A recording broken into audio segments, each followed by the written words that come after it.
When I moved to this neighborhood,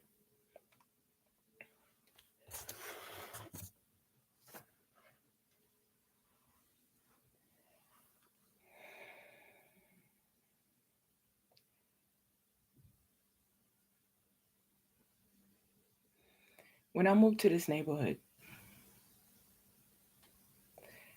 I'll begin at the place where I settled into the apartment. When I moved to this neighborhood, I was rested because I found an apartment and that I wouldn't lose my Section 8.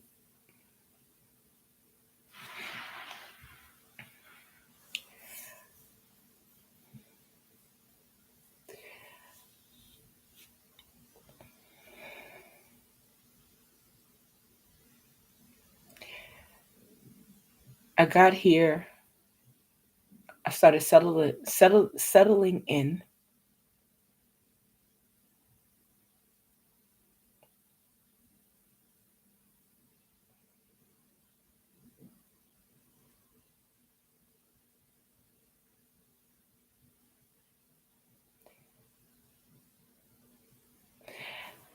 I would practice my music, and for me, it was like unusual things that would go on.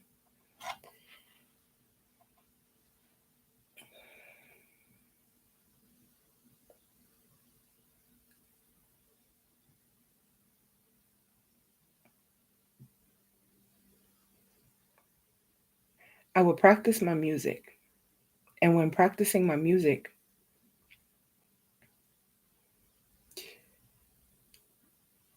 the guy upstairs, it would unusually start banging like on the floor, like at random times.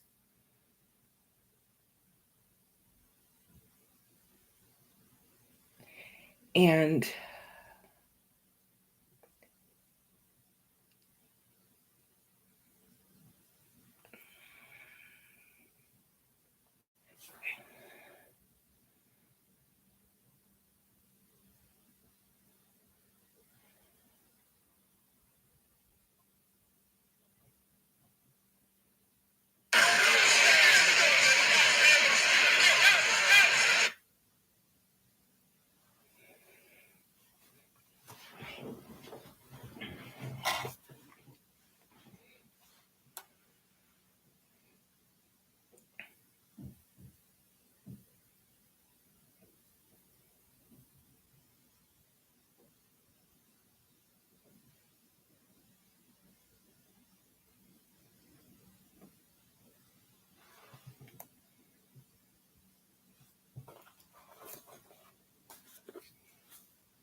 I was moved into this apartment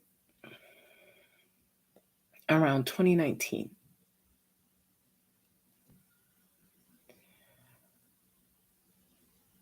I found this apartment through the Commission on Human Rights.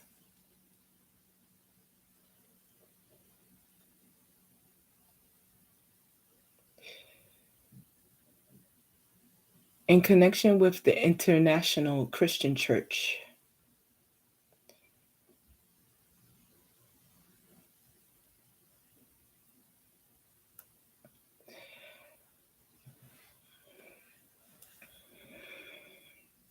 Now, before anyone presents the notion that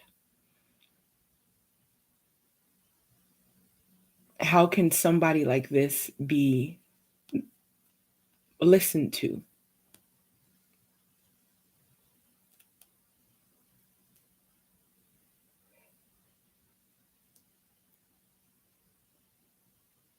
It was sought that I be suffered more within my first witness of people that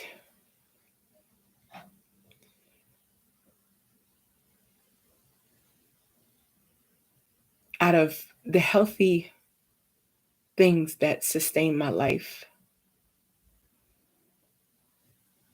that certain areas will be exasperated or created as triggers, and it was done within businesses, particularly within Amtrak and Greyhound. When I was in the ICC, I traveled to Boston.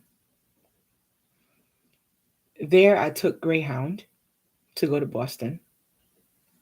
Now, there, it was my choice from, I can't, how can I say? I'll put it this way. Within the natural things that I turn to in order to enjoy my way of living, they use that to present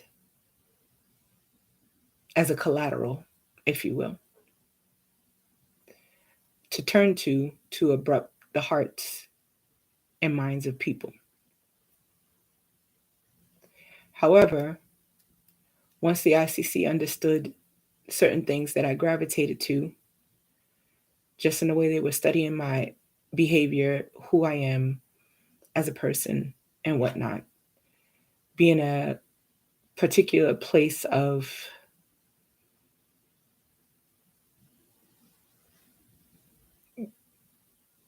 an area of human trafficking and the things that they study, they decided to take claim. I remember one time with one of the young ladies that I was mentoring or was friends with, we had hung out and she wanted to specifically go to a cheesecake factory next to 34th Street Greyhound. And this was during the time I was still in the ICC.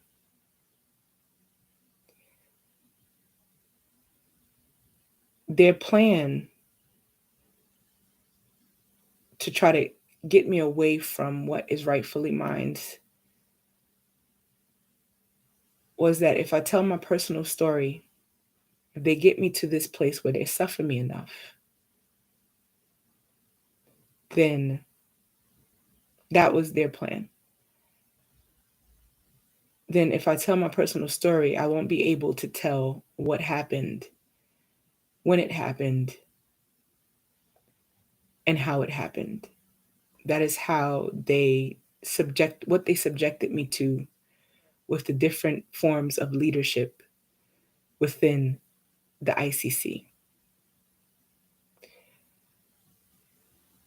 Now I got to the place where what I do understand is that being that this was traded off and understood as political in a healthy sense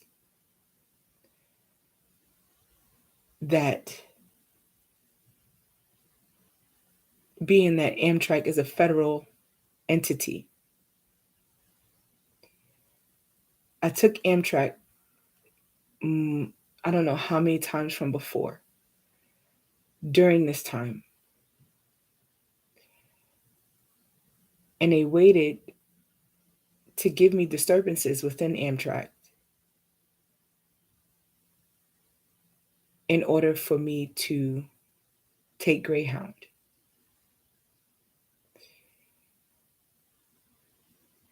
So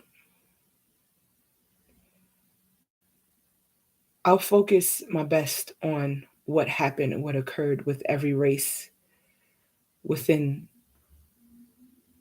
this neighborhood.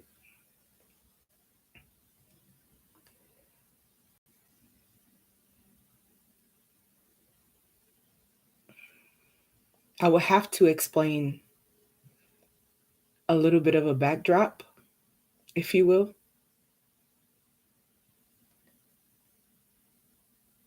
But the thing about it is that what I will say is that what you've suffered me in opportunity, not in what was planned for rescue, for help, and for need, as crazy as it is, or it may seem, because of the type of people's hearts that we're dealing with. And that doesn't excuse the personal aspects of what has been done.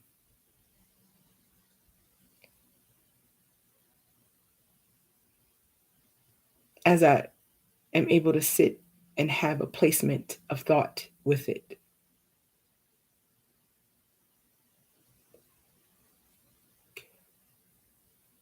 This is how this happened. The facts of how it has happened. They thought because of my history with mental health that they would be able to kill me with medical professionals, or either first put me away permanently because they thought that they understood that they had enough understanding on me that will create something according to how medical practices are done in this area to say that I am an unstable person and should be put away. And I guess they thought that they took care of everything, being that they transitioned my daughter away from me and with my mother through foster care. That was their cleaning or attempt to clean up.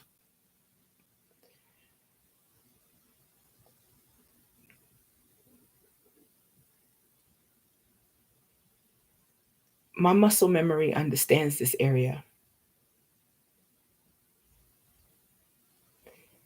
It is an aggression, is a response to agony.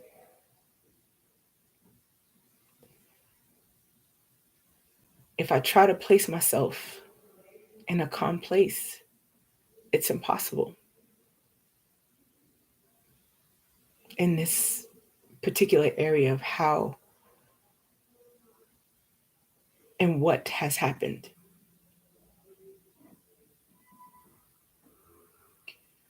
I was led to this apartment, and once the phases of behavior started happening politically or through everything, understanding that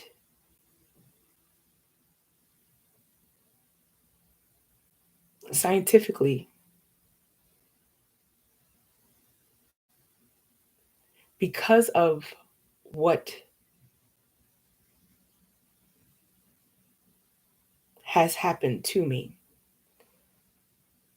They use our DNA, our immune system, our everything to study for science in that unjust application of science for diseases and things of that nature that are an area of occurrence of those that subject us to this. Oprah has interviewed Dave Chappelle. Tiffany Haddish has been on GMA, and also Kevin Hart.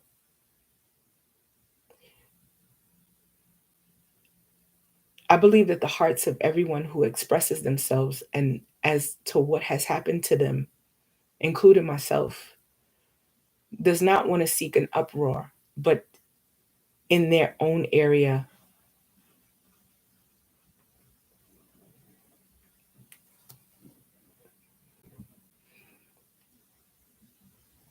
of application. I'll just place it that way.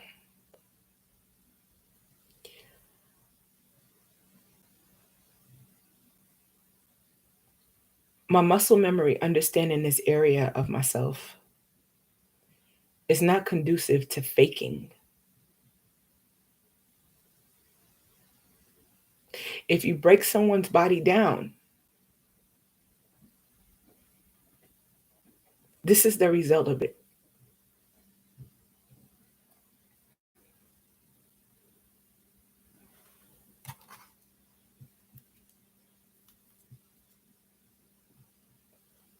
On September 20th, 2021,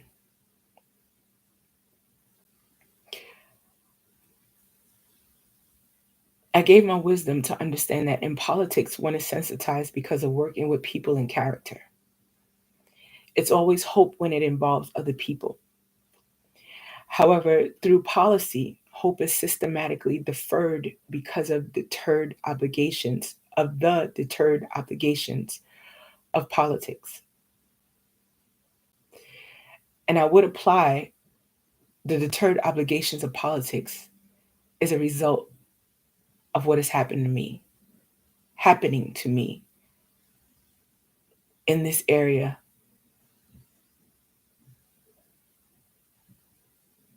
how I'm still being attacked.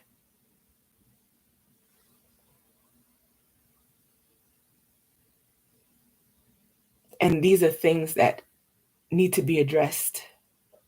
But I know and I still understand that truth will correct all errors in my mind. I need know nothing but the truth.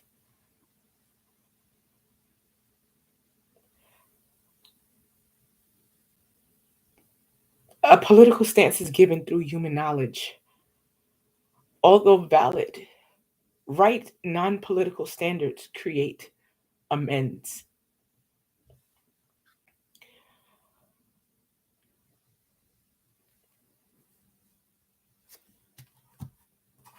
Uh, some other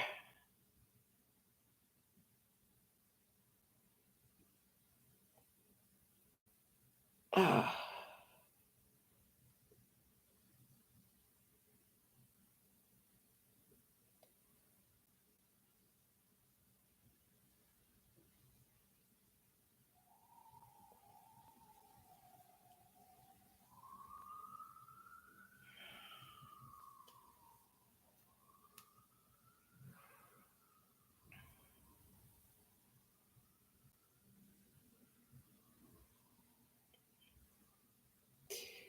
and to understand a life comes before entertainment.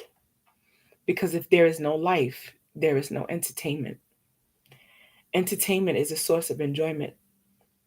Public display of the soberness of the human heart is a gateway and foundation of understanding.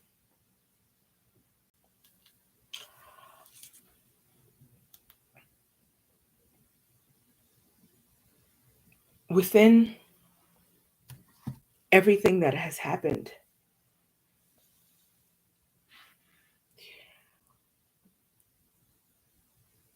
because of my history of dealing with mental health, they thought that that would be a collateral and also an area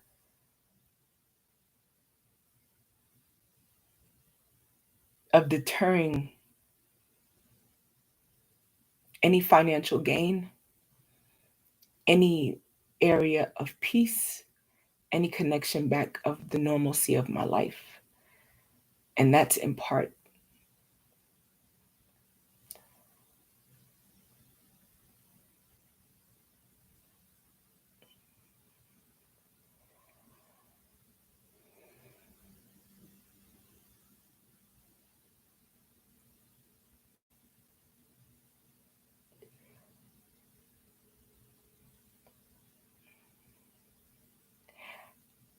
I remember September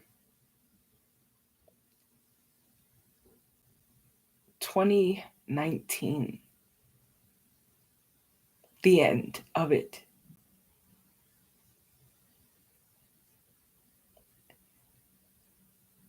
I started seeing a therapist, and she was Asian.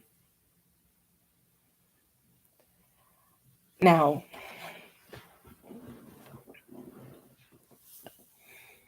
I developed a good relationship with her.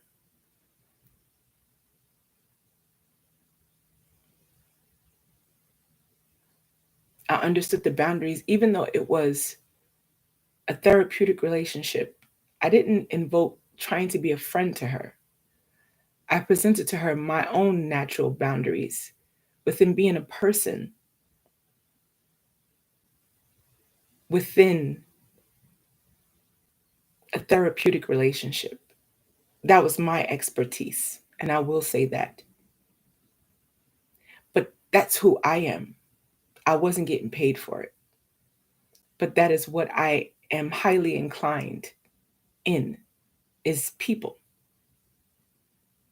Although I have my own personal things that I sought safety in within therapists. I kept myself stable from until I understood areas of myself where I would feel I've dealt with suicidal ideations.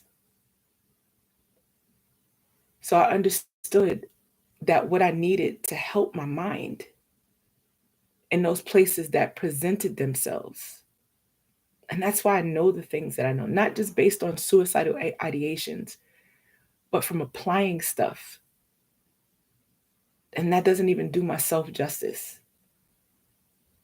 But I gave from my heart because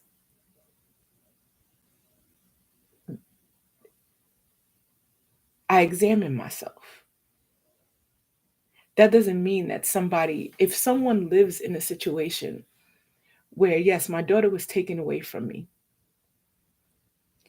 I'm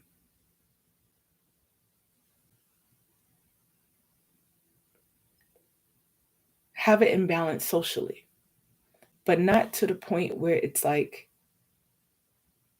I'm not even going to place it in that area right there. But I have social imbalances according to just what was made unhealthy.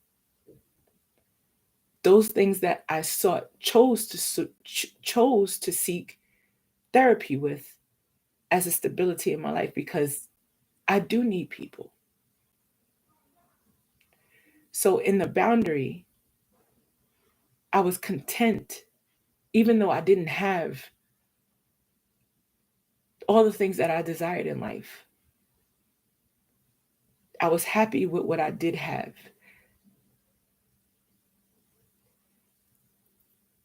But that therapist was a part of the reason why everyone who I came in contact to at a certain point, period. So the end of 2019 in September, she began an argument and flipped the aspect of my connection to her.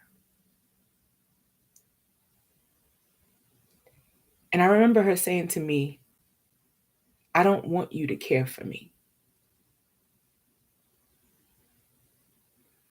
She was over the phone.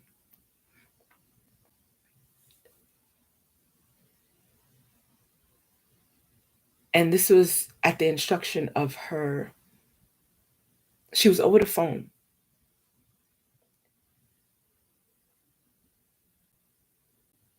And in that, they studied just basically the therapist that I saw, according to being a part of the ICC. They studied my mindset because the ICC took some type of claim. And they did that once I became a part of a DBT program in Manhattan, because they thought that was some type of internal substantial gain to say that they contributed to the way my mind is.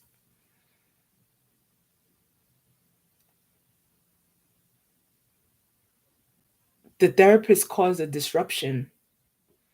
I would have to look at the specifics, but I remember it. She caused a deliberate disruption in, and as opposed to what a therapist should do, but she caused a deliberate disruption in what she presented safety in with me. So she chose to sit and to listen and to actually process, but she learned from me.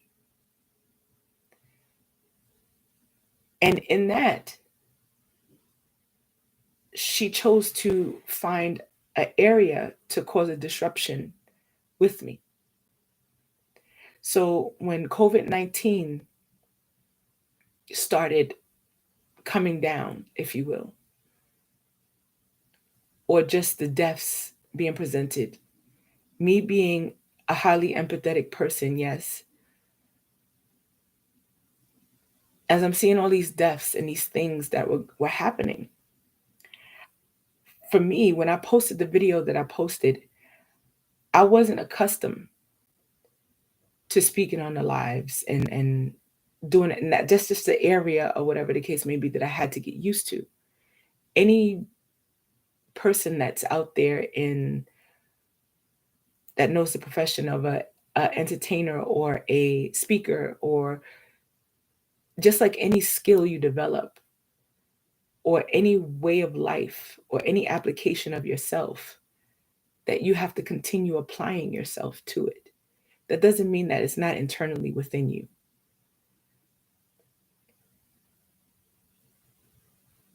So when I posted what I posted, when I was wearing the orange, addressing people in COVID-19, that was another area where I found I'm giving my heart. So whoever would hear me, whoever would need it,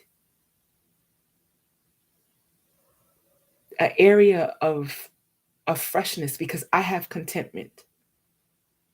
Although I'm it's bothering me, not even bothering me. I'm suffered to understand or feel in a good way. Not even, I don't even want to place it that way. But I'm suffered because of the deaths of all these people. And I understand their pain, or pain that is happening. And I want to find a way to give myself in any way that I can. So it came from an area of compassion. It came from an area of truly loving people. It came from an area of just who I am.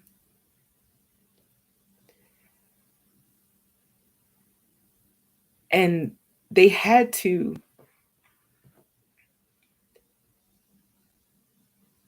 how can I put this?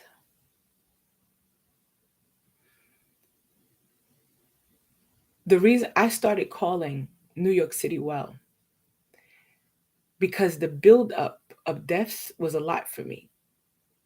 So I started to say, you know what, to balance myself out because it's starting, I'm not processing this with anybody. So we're being told that we have to keep 6 feet away. We have to stay in our apartments. We have to worry about getting the disease. You know what I mean? You don't know what's safe, what's not. You know what I mean? In that area. But not even paranoia. But that tried to be implanted later on. But where I was that I wanted to take care of myself. That's all. Through everything that was going on, I wanted to take care of my child. I wanted to take care of my life. I wanted to, I was, I had happiness, contentment within my life, despite everything that was going on. No man can give you that, period. Man in general. And the craziness of how they're trying to move my expression. This is my fourth time or so, or fifth time trying to do this live. The first one, it was another happy birthday, another coming out of my muscle being popped. The cherry was popped. I shouldn't even be putting it that way. But that's the craziness of still being subjected in part. And so with the therapist, while I'm here in this apartment,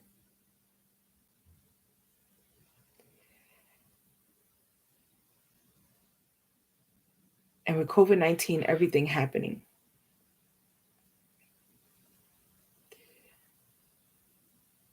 this is an area, as you see, even on Clorox bottles and things of that nature,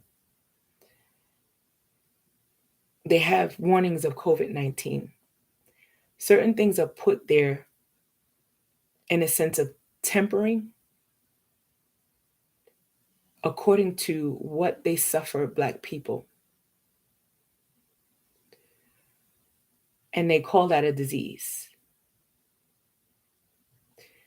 The study of my immune system, according to how much I was tortured, is contributed to science in order to provide the health of others that are suffering certain diseases of their body. I don't say this as a poor, woven down person. I'm weary, I'm suffered, I'm crushed in spirit.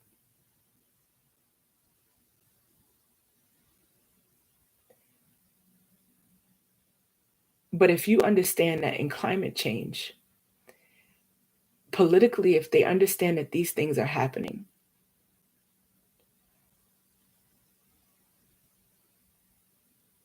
and in each election, according to what's needed, they have to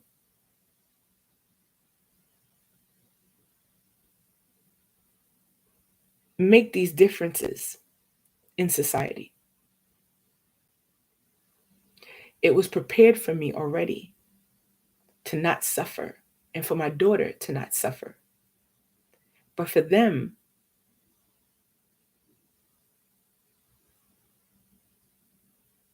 the ICC and all the other areas and people involved in torturing us, attacking my motherhood, was something that they sufficed as sufficient to move me away.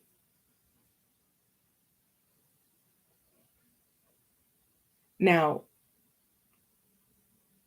my decisiveness is not only based on being a mom and that which I am, but as a person,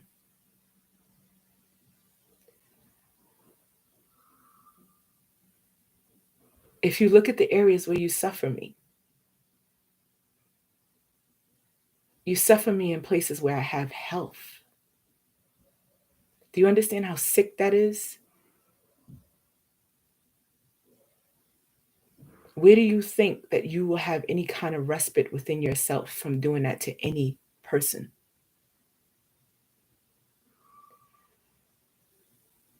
Politically, it's been prepared already. If it were not for the debate, through the extensiveness of where this has gone, I would not be able to understand the empathy in my heart through what they were going to torture me internally with. From politicians understanding people, their area of expertise is far more greater than speech.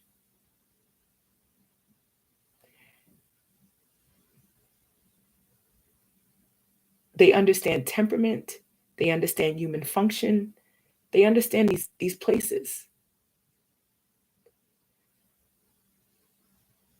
But I know personally, if the debate did not happen with Vice President Kamala Harris, President Joe Biden, and yes, President Donald Trump, I would not be able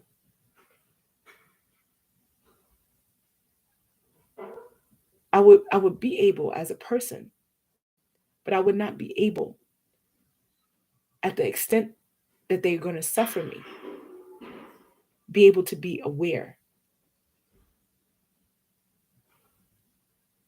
to the extent that I have been able to be aware. Not according to making me some type of superhuman, but sustaining my mind. Because the fact of the point is that with them understanding what is done in the ICC with the brainwashing, as I explained in my other videos, that was what was needed.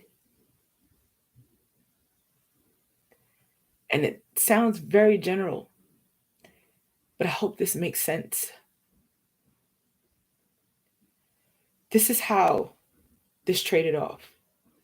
They thought instead of putting me in prison, in which they systematically do anyway to Black people, to suffer us from being targeted, in being targeted.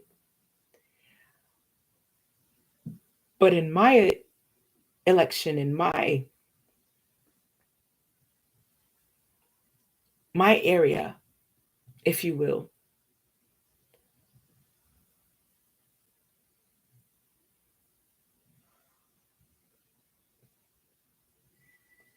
I'm put inside after the therapist or whatever. After I will call, they use New York City Well to, and I placed election because I thought that was it's still an applicable word, but more so how they suffered me. I'll explain that later.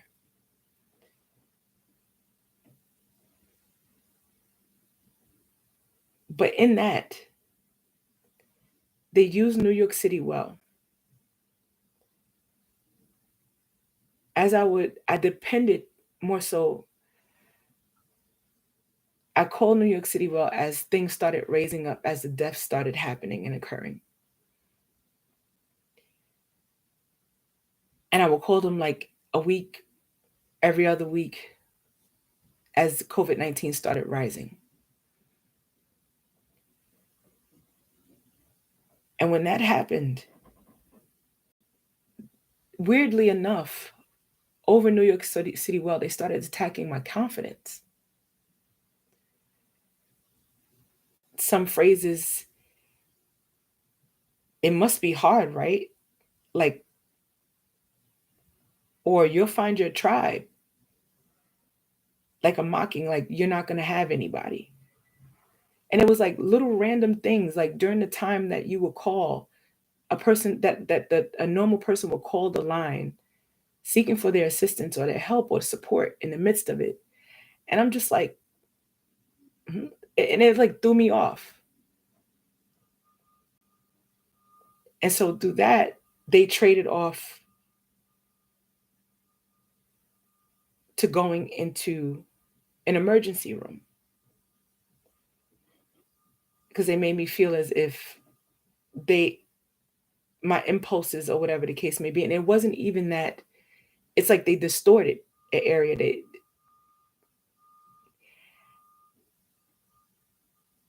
and I ended up going to, and other things that were occurring along it, customer service, people that I were, my normal activity of going shopping, uh,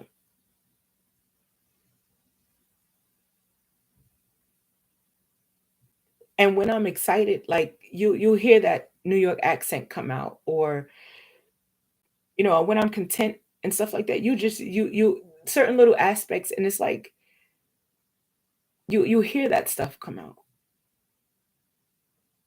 and but it's parts of me, who I am, and it's like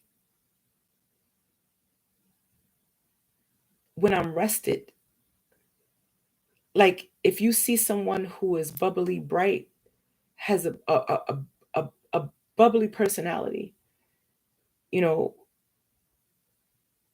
the contentment of my grandparents, when you hear, I'll just say New York personality, or a foundation of where I was raised. Like, for example, I'm headed to this place where I did some shopping, you know, I can't even, you know what I mean? And it's the grotto, you know what I mean? It's just everything is just,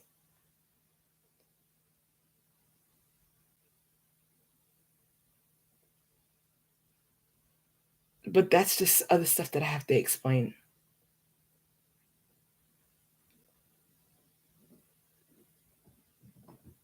But within it,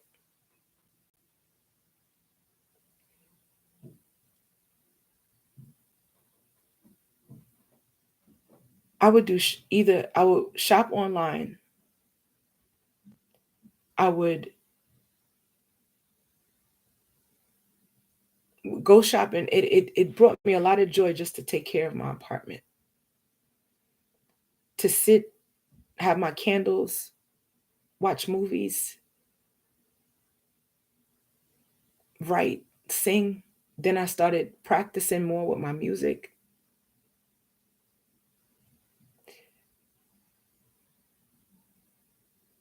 And in that or whatever,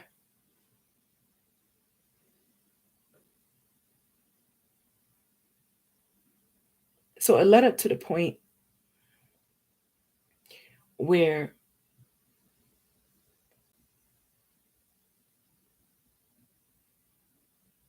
she they made it so as if, because of basically what I was feeling was just grief. So they used that,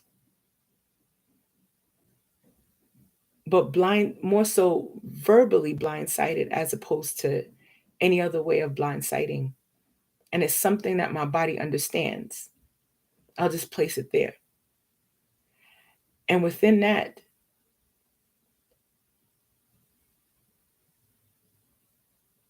because I was used to going to the hospital if necessary, because that was a part of a plan that I had.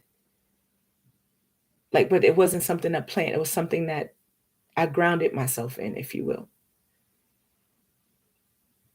And they said, go to the hospital. But then on top of that, within the shopping, like the customer service, particularly Verizon, it was like they were taking my personality and giving it back to me with a bunch of disagreement. And I found they would not answer my questions, or I have a lot of it recorded.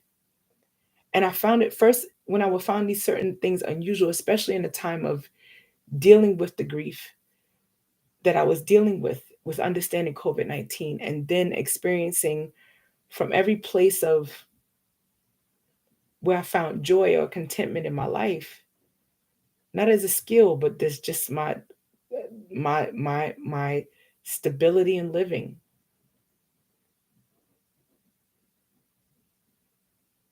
And they use every part of that, especially internet. And in that,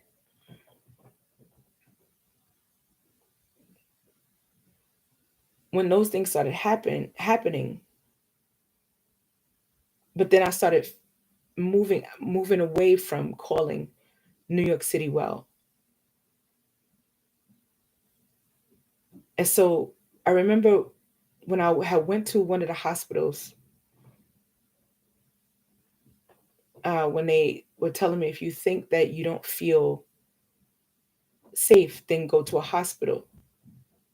But then that person, I didn't notice it at the time. They were just mocking my intelligence, y- according just basically until what they were doing already with uh with you make it sound so easy. And these things were purposely done. And so I remember going to Manhattan, going to the hospital, and the doctors, they started approaching me. And when I went into the emergency room, one started treating me with respect. The other started treating me wrongly. Started treating me different from what I'm used to going into an emergency room. I've been admitted before, and I don't find any shame in that, because for me, I was taking care of myself, and I was conscious of that. No matter where I sought to take care of myself at, in no way of using or trying to obtain any kind of information or anything like that. What is my understanding is my own understanding, in the sense of what belongs to me. And when I went into the hospital, and I found it weird, and it was like I understood, not because it was not because it was not something I was used to, but because God had opened my eyes to understand that. And I will place this in a spiritual aspect, more so in terms of intelligence, that somebody is aware that something is different, not just according to what they're used to, but according to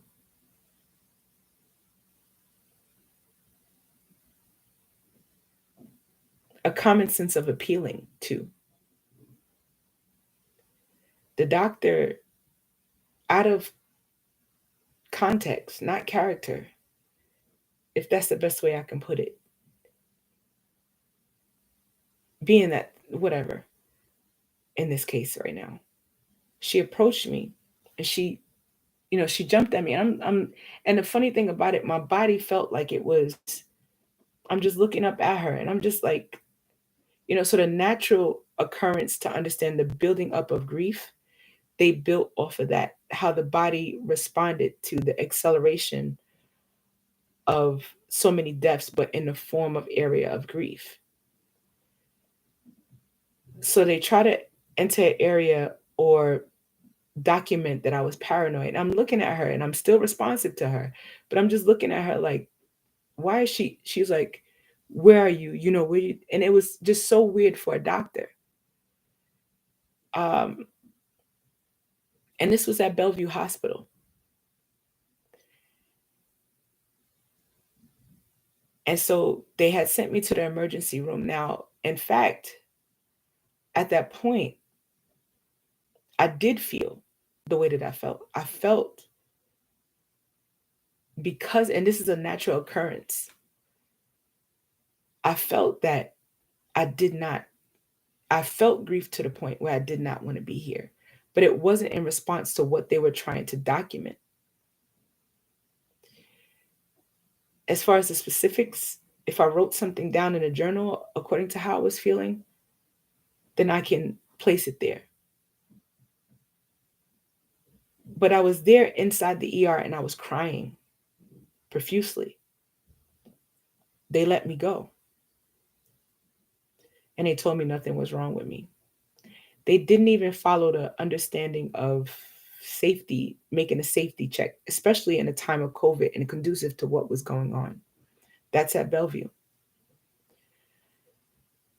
So I left the hospital.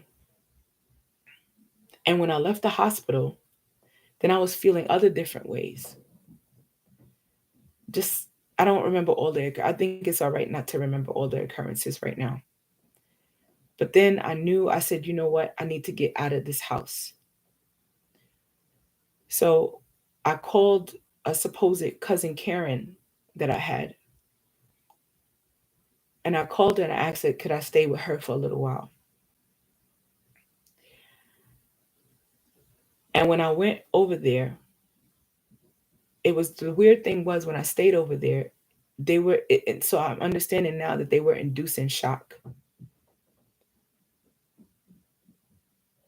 So I'm trying to figure out whether Coney Island was before New Jersey or after New Jersey. But I went over to New Jersey where Karen lives.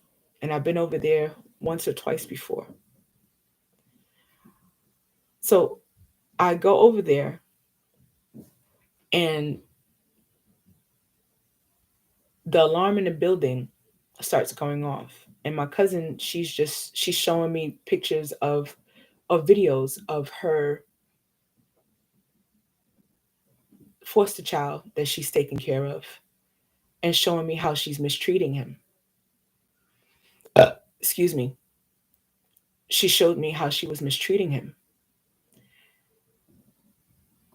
Now, I've talked to her before because I've mentioned this on my part. I was telling her how just to love him. She was telling me the situation, his situation. And I was telling her just basically, how to, she presented herself as having some grief about it. So I was opening my heart to tell her, hey, he would need this. She was telling me about the situation. I was telling him what he would need and all this other stuff like that. But then when I went over there, she showed me videos just basically of her mistreating him, videotaping him from far away when he's exasperated on the phone with the school teacher, that the school teacher was mistreating him. And then while I'm over there, the therapist that he has given her instructions on in my hearing, for my hearing towards me, just basically. And so now while over there too, the school fire system, it goes off at night. And so does first her building, which I'm staying over, it goes off. And then the school goes off across the street. And then when we all go outside, the super looks at me like in disgust. And he's like, there's a fire. But then he's just like, and then he tells me that the person is still in there, but he walks away to show obviously there's nothing going on. So another young lady that Karen had over there and her boyfriend, which is a family member, she's like testing me and stuff. And I'm looking at her, I'm like, and I'm thinking about my life that I used to live. And I'm like, I didn't find peace within myself I know I don't want to live a life like that anymore. And that's not to downgrade or whatever the case may be, anything else. And that definitely didn't have anything to do with the ICC. Because obviously they've taken my child away. They psychologically abused me. They set me up to die. They gave me disparities within relationships on purpose so that I wouldn't have intimacy in relationships. Their whole practice is about devolving intimacy according to what Black people suffer to uh, dismantle or bring down any kind of empathy or understanding of what is suffered for economic gain of Black people in America, to desensitize just basically the suffering of Black people. So they put people through egregious behavior, if you will, in that sense, but according to how we suffer, to say you can handle it. You know what I mean? We this is what these Black people that we suffer for money deal with. So we're gonna condemn you to the and you got to get to the top.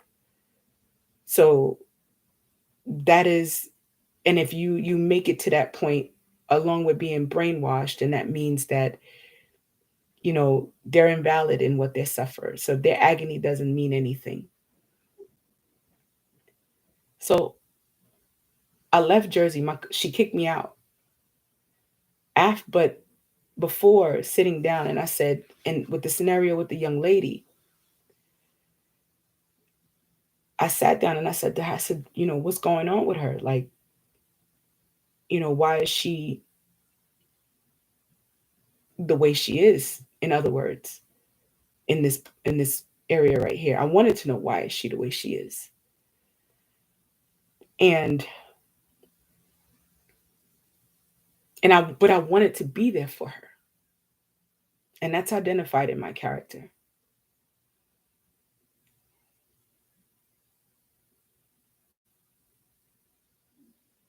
And it's not, and I will say this, how I feel about that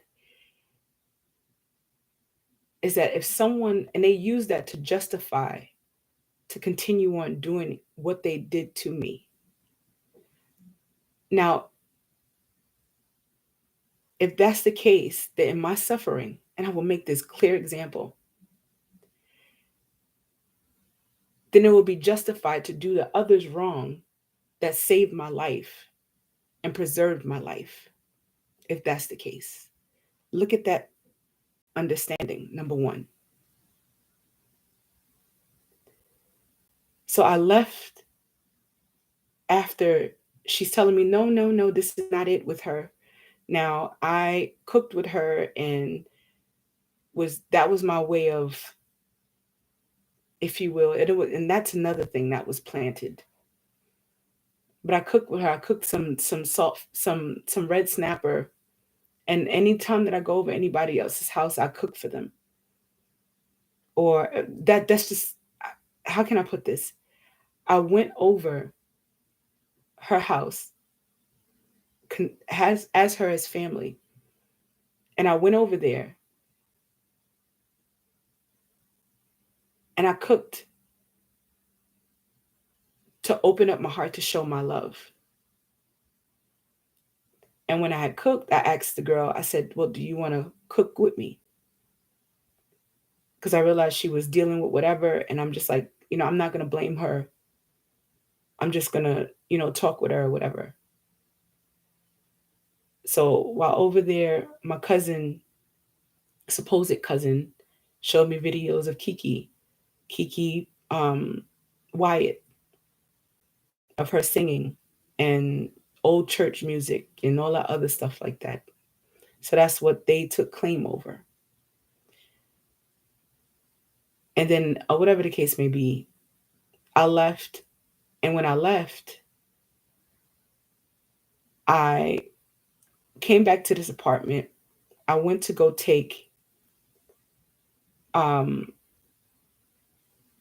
a COVID test because I was keeping myself, you know what I mean?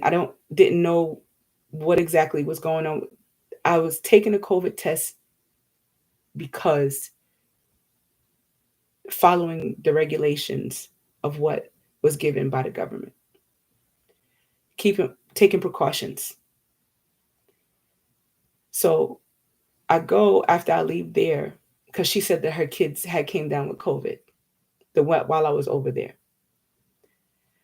So I went, and so this was during the time I started making a habit of frequently taking a test every week, just to make sure. And then I started like going out, was trying to determine whether or not I should go out and frequent other places. So in the hospital facility, they had a man, a tall white dude. He was thick or whatever the case may be. So they came in, and what they did was very demeaning. I remember one visit that I went there. They had one crippled attendant or doctor come in there, and he took the ear thing. He put it in my ear. And when he put it in my ear, he pressed harder to see if I have a reaction to say that it hurt. And and then I'm like, what are you doing? You know what I mean? And I pushed away from him. But he obviously did it so that it would hurt. But he was making his statement clear, his understanding clear, that this is what I think of you. And after he did that, another nurse came in, and she was Mexican. She tested to see, I forgot, I think my nose started running or something like that happened. She tested to see if I was going to ask for a tissue. And I asked for a tissue. And while I'm there waiting, it is like it opened me up to listen. And I took the tissue, and I'm like, why is she standing there waiting for me to? It's like she's trying to understand if I'm going to take care of myself. And so I'm there, and then I wipe my nose.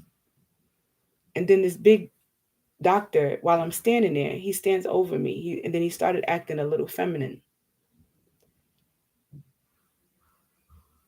which is not a problem. It's not an issue. But he started acting a little feminine. And then he stood over me. And then I'm looking up at him, and it's like he was challenging me. And then I'm just like,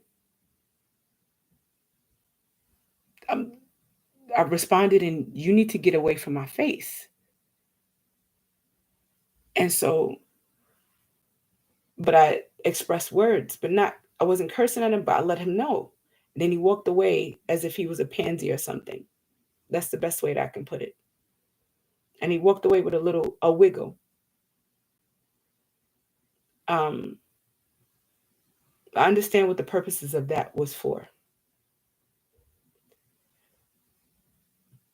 So then they had police come. I remember one time there was an elderly guy standing next to me, and there was also a tall black doctor. And then it was like they were trading me off, or whatever the case may be. As I sit back and I look at it now, it's all still conditioning of certain behaviors to make a trigger for me. So I I I'm sorry.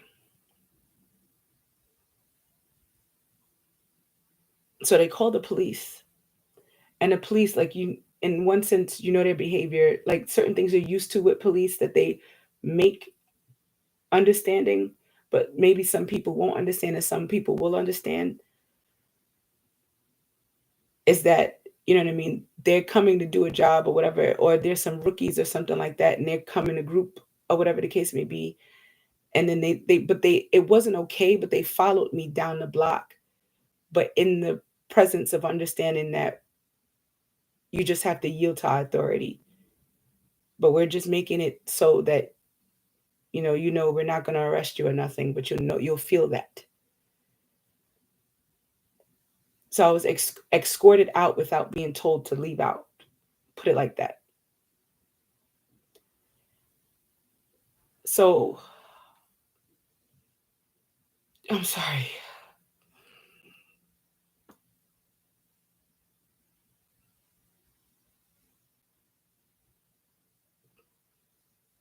So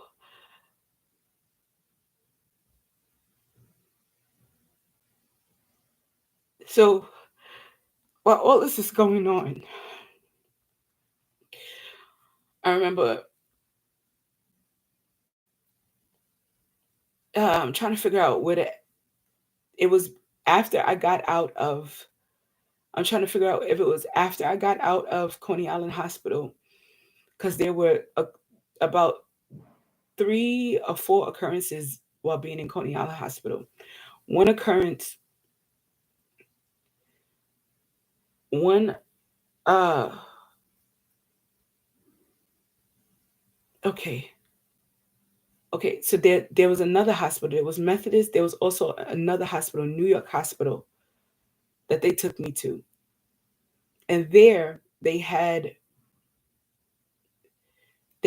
woke me up in the middle of the night, and I have to get it's in my paper. I have those papers, and they got my body used to certain things so that I wouldn't respond to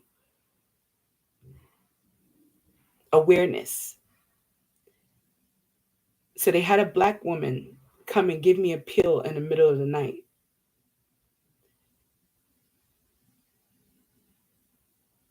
And my response to her was just like automatic. It was like, it wasn't from what they were doing, the way that they were conditioning my brain and responding. I'll just place it right there. And so they had a black doctor that said they deliberately gave me a pill, and I started getting blotches under my lip.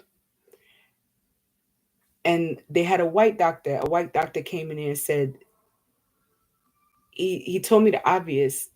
Like I said, I don't know what happened. It's like they distorted my thinking and said, well, he didn't say, well, you must be like responding to it.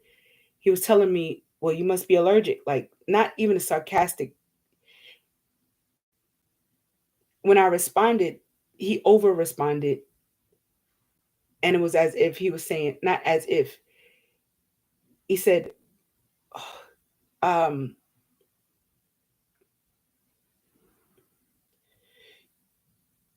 then that means you're allergic to that name. He was telling me what that means, but in a sense of, I'm mocking you. And I have the discharge papers and everything. I just have to take the time or find the time to look through all those papers. So the whole time in the ward, they had me, and I was admitted there, and I said, this is what I knew to have a break. Sometimes I had went to psych wards to find a break from, I want to say pretentiousness or just the uproar of life. And I thought in that instance, and they were asking me, do you want to get admitted? So they were having me say, I want to get admitted, instead of the normal aspects of how doctors interview and do all these things. So it's like they were trying to trigger just basically the way I socially talk to people. And so they were doing that in increments in different places. And so, but they had the black woman and then a gay nurse that was just talking to me or whatever the case may be. But then he was giving me directions on a piece of paper on writing something down. And when I did that, I wrote a 72-hour letter, and I still have it. As a result of him doing that, I ended up writing a 72-hour letter. So it's like they were placing my normal responses of what I've done inside of, but according to what was needed. I wrote a 72-hour letter when I was in the hospital, when they did what they did with my daughter, where they should not have kept me.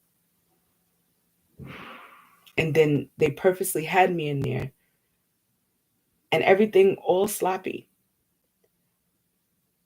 That they did not, and as a proof, they said they didn't provide me any kind of preventative measures for my child. So that was their conscious clearer. It's a conscious clearer for them, because for them, they understand that they're going to get away with it anyway, or they think that they understand that they're going to get away with it anyway. So that's what makes it a conscious clearer for them. And that's not even a just way of clearing your conscience. I think even now, those that have done wrong understand the truth of what it means about clearing a conscience and not being, as a result of my heart, and not being exploited as such, like the ICC does. Having somebody spill everything about them in an absurd way where you suffer them in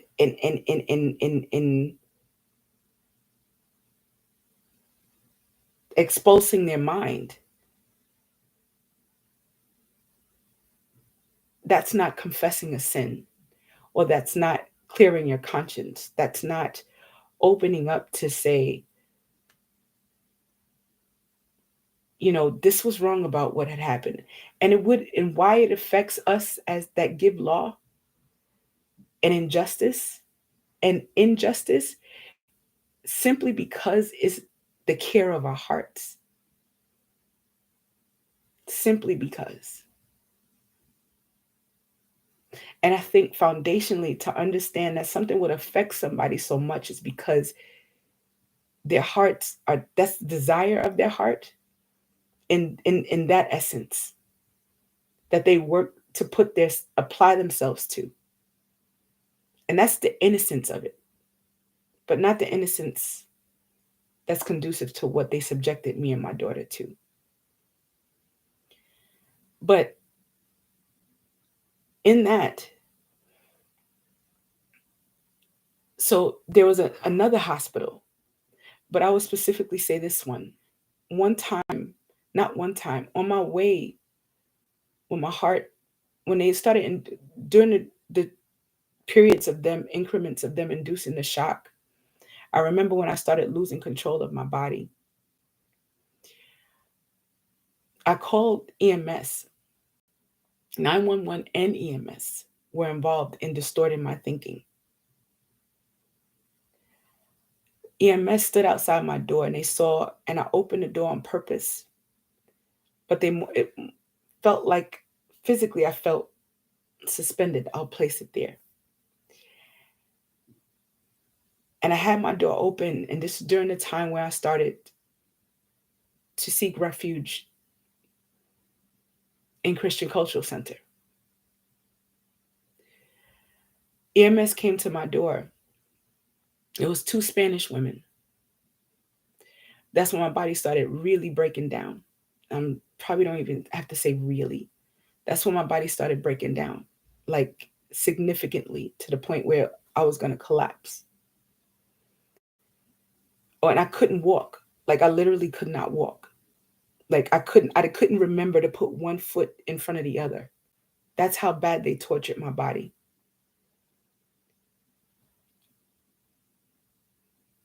They knew, according to 911, where to trigger me in order to keep my body suspended so I can grab some functions of my body.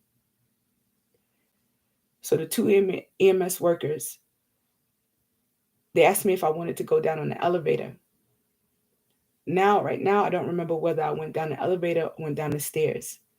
I remember when we got down to the first floor, I went down the stairs and I said to the EMS people, I said, "You're not going to help me?" And they just stood there and looked at me. And there's cameras in this building. So I went down and one came to one ear, the other came to the other ear, but they switched positions. So I said, take me to any place. Yep. So this was after Coney Island with the Asian doctor, where she did like this with my finger. I said, take me to some place that would have an MRI. Can you take me, or something to that nature? So when they helped me up into the EMS car. They gave me issues and trouble. So I was basically hatefully scorned while laying down on the bed. And then I started, when they did whatever, I started like not having function. That's when my body, they knew where to trigger me, but it happened inside the EMS thing. Then they said to me, they don't give emergency medicine inside of an EMS vehicle. So I'm laying on the stretcher inside the EMS thing. And so, of course, they traded my mind to ask for a supervisor in their captain, their lieutenant. So the lieutenant came and he triggered me also. That's when my body started convulsing even more. But they had two cops come. The two cops started saying something about throwing me away or something to that nature. And I'm hearing this. And that's when I started to feel hurt. And then I turned to the woman. This and it's like out of them triggering me. So any other result would be to turn to some type of comfort, something in my mind that remembers something in that essence of feeling. So I turned to and then they asked me then she disregarded me, and then they called the cops. We're going to have to call the captain. We're going to have to call the cops, in other words, and other stuff like that. So they called the police. So the woman said, well, I don't feel safe. And she told the cop to ride in the back of the EMS car. She did not feel safe in this essence, in this area. She did it to double up so that he will be held accountable to what they're doing also. And this is not a save for the cop. But she deliberately triggered me when she asked me for my identification, or I had my Medicaid card. I went to lift up my Medicaid card, and then I replayed just basically what they did in Coney Island Hospital. And I said, Jesus, help me. And then my body started convulsing. And then I just couldn't do anything but my body just turned to the side like this. And I was like, Jesus, help me. And the cop, I can, it's like I can hear him, or I can see, he looked at me. He just allowed the whole thing to happen. He turned his head away from me. He was a Spanish cop. There were two white cops that were there outside. The Spanish cop is the one, or I know there were two cops outside of the van, unless another one came. But I remember the Spanish one came. The Spanish one looked like Onario from Christian Cultural Center. And after that, or whatever the case may be, they took me to the hospital. Yeah, it's a Spanish cop and a Spanish cop and a white cop. The white cop was younger. He seemed as if he was a rookie. So when I called the Spanish cop over, I asked for it. He basically leaned over me, or leaned towards me, as if he was not flirting, but he was making a suggestion. And while pushing my focus over to the white cop and what they were doing. So I'm laying on the bed, and then I'm suffered to argue to a degree. And while I'm laying there, I thought that I had some type of support and in feeling unsafe while I'm on the phone. And I remember calling Minister Reggie. That's a part of Christian Cultural Center. And I'm on the phone with him, and I'm telling him, and they're seeming to create a safe space for me. And I'm telling him what's going on, not in codes, but I'm telling him exactly, coherently, what is going on. And he presented, or whatever the case may be, that it will be okay. And so I think that was the day. I remember people from upstairs, they took x-rays. They surrounded that area. They had one Russian dude stand over me and said, you will not be, he specifically said to me, basically threatened me. He leaned over me and threatened me while I'm there. And so they had another Indian doctor come to me and say, well, I know that, I have a brother. And so she was relating to me. And she said, I have a brother and I know when he's sick, and all this other stuff like that. But then first she was like, are you harmed? Are you in harm? and I know how to identify this and all this other stuff like that. And that was after the Russian nurse or whatever he was came over me and threatened me. I forgot the specific words that he said, but it's very clear that he was talking about my situation and what was happening to me being tortured for this economic money of the United States. So, uh,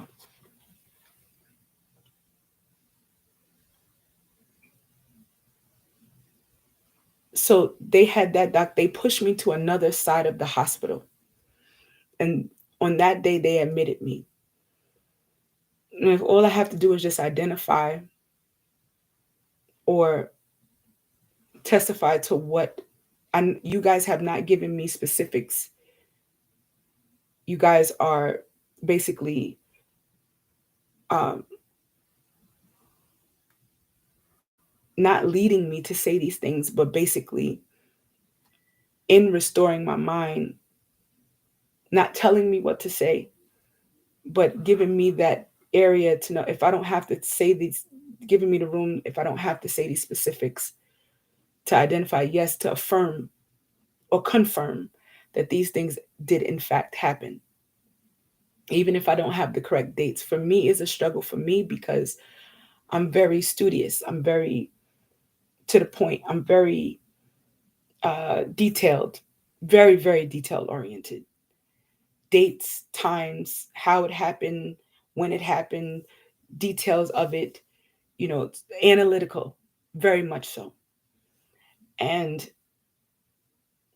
and so for me, it's a suffering personally, because it's like if I'm not able to place that there, and I know that I can, it's like if I can't explain those things, because I know that that's important, not because it's just what I like, but it's important because it's how I protect myself, not as a defense mechanism, but as the substance of my heart in the same way.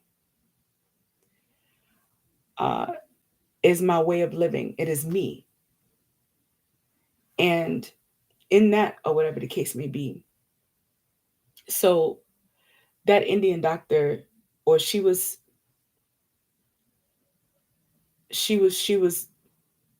I think, towards like a Sook Indian, the one that wear the thing, the red dot in the middle of the head.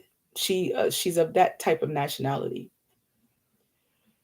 So she took and she deliberately pushed me past the affiliates that were upstairs, or the people that the supervisors of the hospital, and they were standing in a circle in the middle of where she passed me by on purpose, for me to see them, that they're not doing anything about what's happening to me, to send that clear message. And so they took me on the other side of the hospital. And when they took me on that side of the hospital, um, they put me they put me on one side of the hospital where it was darker, one side of the room that was darker, next to a patient, or either not next to a patient. There's another hospital visit that I had went to. Um, but while they put me there, my body was just induced in shock, and they kept on switching me on different corners of the while exasperating me. They kept on switching me on different corners of the room on purpose. And so this was after the admittance in uh I think this was after the admittance in Coney Island Hospital, the time where they had it scanned with the green, same thing mocking Obama with the green and the blue for their chart or whatever when they scanned me in during COVID-19. Um, and on that day, I remember a Russian nurse, and they had an African nurse next to her as if the African nurse was her servant. She took the blood thing and she took one in my finger and she jabbed it just like that. And she looked me in my eyes and she jabbed it. And I couldn't respond. Not that I didn't want to respond, but I couldn't respond. So she took the thing and she jabbed it in my finger. Not the normal prick. Not that.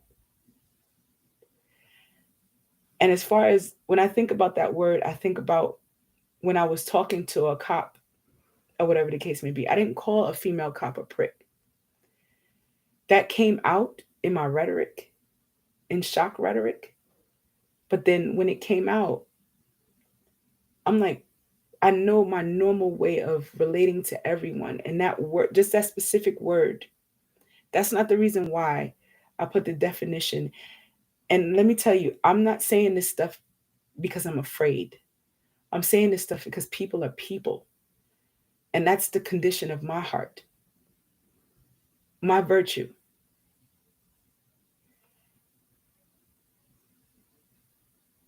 And apart from that, uh,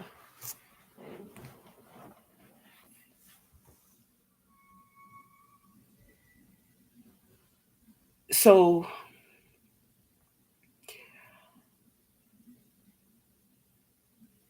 while in the hospital room on that day, so they're taking me from one side of the hospital room to the other.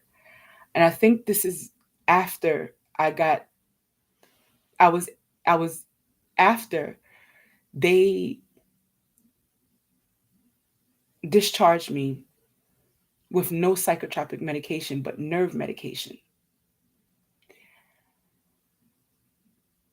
But this time, or was it?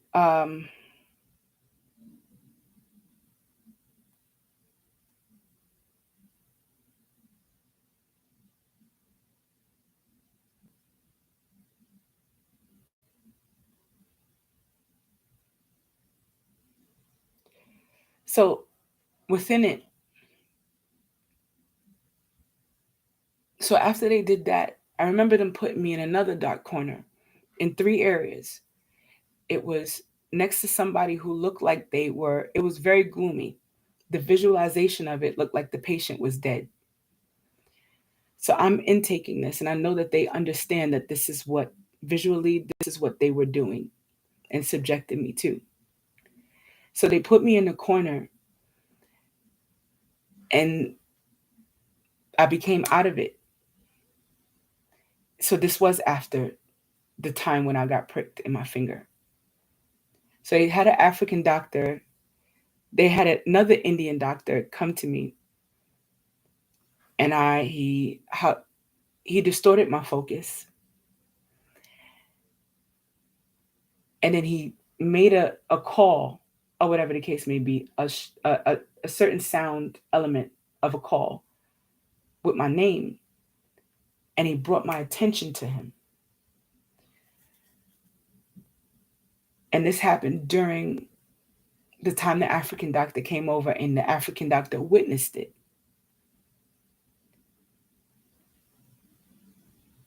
And then they put me back into that. They put me forward the desk that was in the area.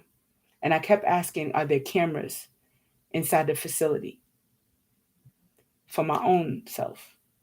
So they put me on this side of the hospital in this patient area.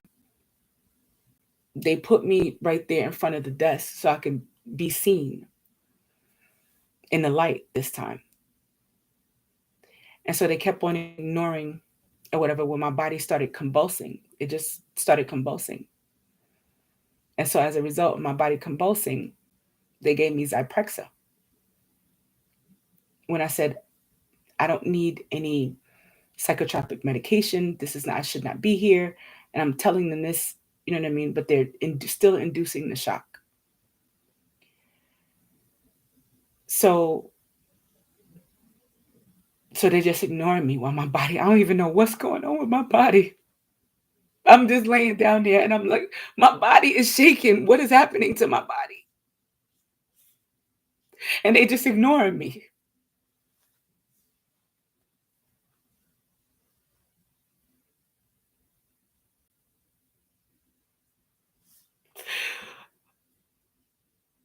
And then they admit me.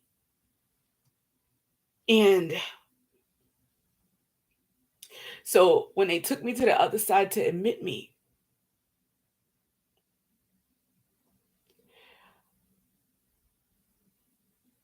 I'm trying to figure out. Yeah,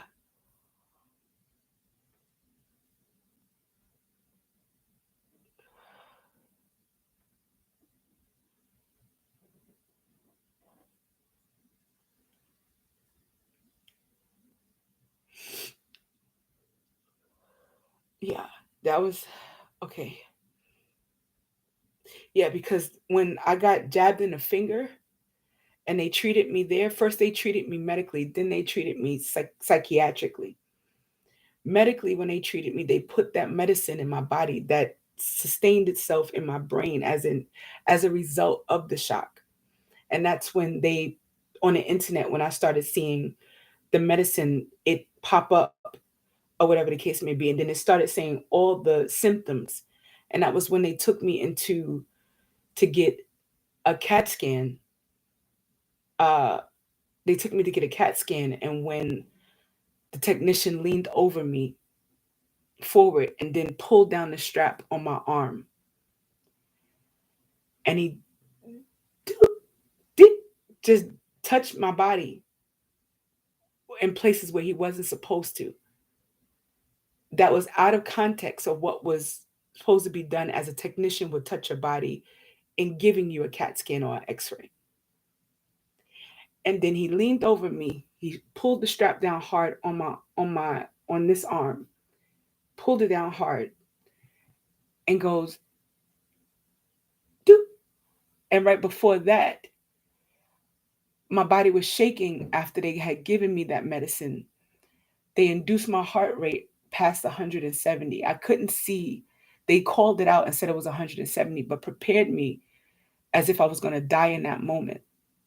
And they kept on saying, well, nobody to contact in their medical language.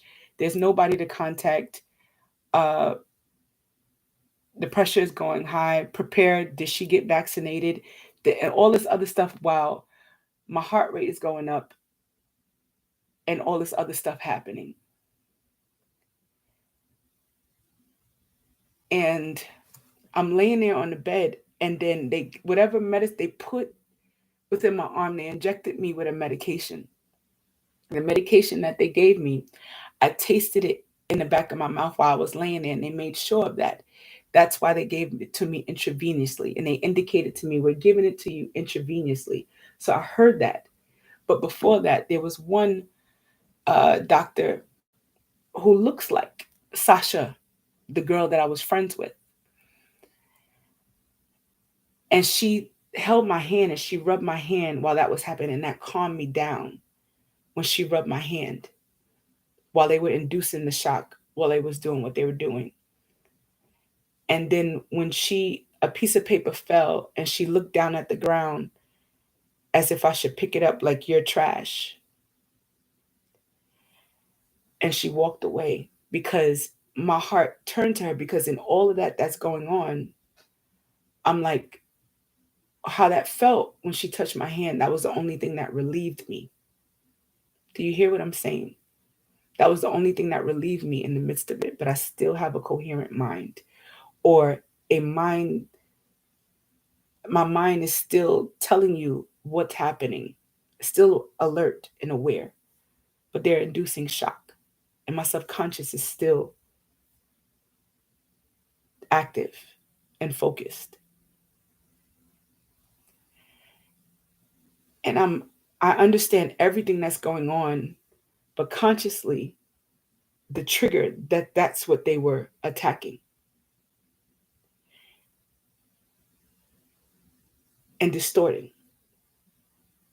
So the medicine that they gave me with the shock, every time that I will be able to grieve, I tasted bits of it. But the more that they induced the shock during other people helping me, yes, virtually, the more they induced the shock, the more it made it. And I'll deal with that later.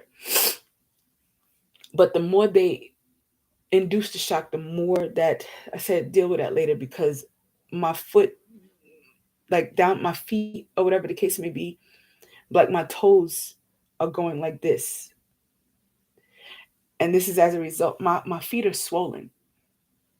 And so they try to shock my nerves into my body shaking the way that it does when it's actually calming down. And that's what my body has to go through in order to fully relax. And I understand that because I was acutely tortured and then sent home, and my whole body started not convulsing, but and I was sweating and I was having flashes, like literally flashes. They induced PTSD, induced it, induced PTSD. That is very dangerous, along with what happens with us as Black people. But do you know what that was a message for? And so, in that, or whatever the case may be, and they did these things along the lines to understand when they understood where help was being given for me. That's how they were triggering me according to any help. That's how sick this is. Any help that I was getting, any understanding that I gave to try to diffuse anything, they challenged me with a trigger. Because I don't just know how to diffuse stuff. I understood and I was aware that that was needed because of what they were presenting. And so in that, so the day that they had me, the technician leaned over me. That's separate from when they admitted me. First time they let me go, they induced my body in shock internally, and that's when all the stuff started happening in the neighborhood. I'm gonna take a break. I'm gonna post this live, and I'm gonna continue it. I'm gonna take a break.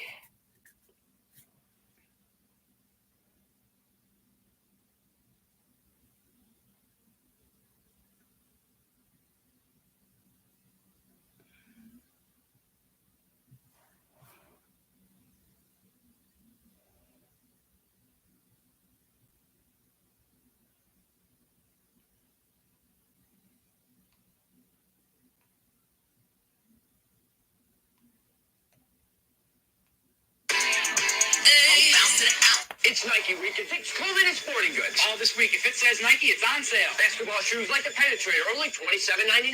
And the awesome Air Jordans at $39.99. Running shoes like the Oceana, only $16.99. The Pegasus at $36.99. And the Nike Z-Series, only $49.99. Low prices on Nike fitness and aerobic shoes, along with baseball, tennis, and children's shoes, all on sale. We made a special purchase of Nike clothing, shirts, shorts, and warm-up suits. Tennis, golf, and fun clothing for the entire family. Save big now during Nike Week at Dick's Clothing and Sporting Goods in Binghamton and Vestal.